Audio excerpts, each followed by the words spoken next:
Bonjour à toutes et à tous, c'est Rémi 1992 et dans ce huitième numéro de l'horreur en bref, je vais vous parler brièvement d'Halloween 3. Joyeuse fête d'Halloween.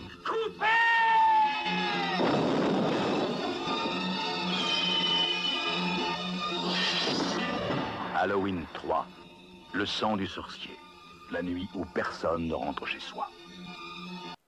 Halloween 3, réalisé par Tommy Lee Wallace pour une sortie en 1982, a la particularité de ne pas mettre en scène le personnage culte de Michael Myers. En effet, à la base, Halloween 2 de Rosenthal devait mettre un terme à la carrière meurtrière de Michael et un nouveau film Halloween était prévu pour sortir chaque année ensuite, mettant en scène une nouvelle histoire terrifiante, et Halloween 3 était donc l'une de ces nouvelles histoires en question. Mais la popularité du célèbre serial killer et la demande du public a fini par le faire renaître dans le quatrième volet. Beaucoup critiqué à cause de cette démarcation, le troisième volet de la saga n'en reste pourtant pas moins un très bon film d'horreur, au scénario absolument morbide, dérangeant à souhait.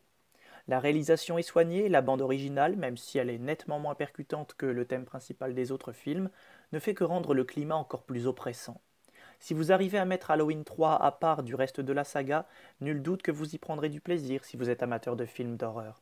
En revanche, pour ceux qui persistent à penser que ce film est la bête noire de la série à cause de l'absence du croque-mitaine, eh bien faites un effort et laissez une chance à cette nuit cauchemardesque de vous séduire une bonne fois pour toutes.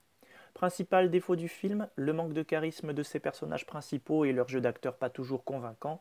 En clair, un volet à regarder en dehors des précédents et des suivants, mais néanmoins très réussi et d'une redoutable efficacité. J'accorde à Halloween 3 la note de 14,5 sur 20.